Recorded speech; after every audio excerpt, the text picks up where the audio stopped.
काँग्रेसचं सरकार आल्यास मुख्यमंत्री माझी लाडकी बहीण योजना बंद करू असे म्हणणारे काँग्रेस आमदार सुनील केदार यांचा आज अलिबाग इथं शिवसेना शिंदे गटातर्फे निषेध करण्यात आला।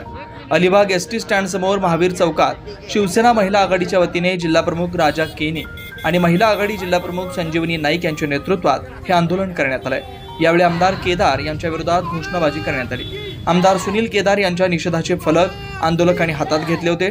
शिवसेना नेत्या मानसी दळवी, अलिबाग तालुका प्रमुख अनंत गोंधळी, दीपक रानवडे, जीवन पाटील, अर्जुन पाटील, बुंदके आदींसह शिवसेना महिला आघाडी पदाधिकारी, शिवसैनिक मोठ्या संख्येने उपस्थित होते। आम्हा सर्व ग्रामस्थांच्या म्हणजे ग्रामपंचायत ते अगदी मंत्री स्टेटपर्यंत, स्टेटपासून अगदी भारत सरकारपर्यंत हा जो टॅक्सच्या रूपात हा पैसा जमा होतो आणि तो पुन्हा विकासासाठी आपल्याला येतो। आणि त्यातलाच एक मुख्य घटक म्हणजे हे पैसे जर आम्हाला, आमचे पैसे आम्हाला जर वापरायला मिळाले तर त्याच्यात पोट दुखण्याचं काही कारण नाही। आमचा पैसा आमच्यासाठी, आमच्या मदतीला आमच्या शासनाने दिलेला आहे, आमच्या सरकारने दिलेला आहे। म्हणून असं जर ह्या केदार साहेबांचं वक्तव्य असेल तर त्यांचा या ठिकाणी माझ्या जमलेल्या सर्व पदाधिकाऱ्यांच्या वतीने या ठिकाणी त्यांचा जाहीर निषेध व्यक्त करतो असं या ठिकाणी मी म्हणेन।